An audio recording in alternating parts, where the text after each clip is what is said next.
Donc une question qui comprend l'écriture d'une équation, cette fois-ci acide-base, et un problème stoichiométrique. Donc on réalise le titrage d'une solution d'acide sulfureux. Donc l'acide sulfureux, on vous donne la formule, H2SO3, et on titre 15 ml de cet échantillon. Pour observer un virage, on doit ajouter un volume de solution d'hydroxyde de sodium, NaOH, et on vous dit que ce volume contient 0,6 mol. On doit écrire l'équation du titrage. Donc quand on a un acide plus une base, on obtient un sel et de l'eau. Et donc on va faire réagir l'acide et la base. Et comme il y a 2 H dans l'acide sulfureux, il va falloir 2 molécules de base pour neutraliser cet acide. Et donc on va obtenir le sel. Alors le sel, c'est un métal et le groupement. Il faut respecter les valences. Le sulfite a une valence 3, le sodium a une valence 1, donc ça fait du Na2SO3.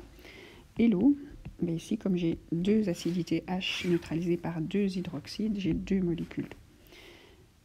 Alors, la solution titrée, c'est celui dont on a pris l'échantillon.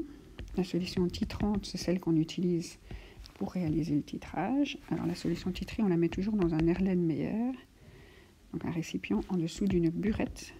Donc, la burette, c'est un récipient vertical avec un robinet qu'on peut ouvrir et arrêter comme on veut pour mesurer le volume nécessaire. Voilà. Après, on demande de répondre à la question du titrage. Donc, on a un volume de solution titré, volume d'échantillon, et on a une quantité de matière déjà. On n'a pas donné le volume observé ni la concentration, on a tout de suite donné la quantité de matière, et donc on peut faire le problème stoichiométrique en utilisant directement la quantité de matière. On vous dit que le volume ajouté contenait 0,06 mol. On utilise les coefficients.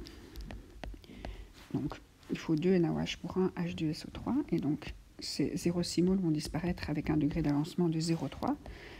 Et l'acide va réagir de la même façon. Et lors d'un titrage, on peut considérer qu'on est en condition stoichiométrique. On a ajouté exactement ce qu'il faut à la goutte près pour observer le virage, pour que l'indicateur change de couleur. Alors du coup, on peut utiliser le petit calcul écrit à l'envers. Donc on remonte pour obtenir 0 en retirant moins 1 fois 0,3, c'est qu'on était parti de 0,3 mol.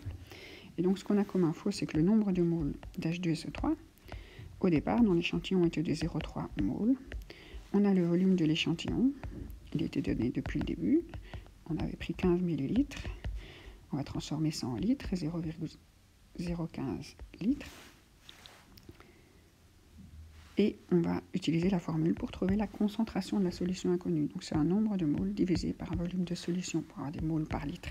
Donc 0,3 divisé par 0,015, on a un acide 20 molaire. Bon, c'est peut-être un peu beaucoup, l'exercice n'est peut-être pas très concret, mais voilà le principe.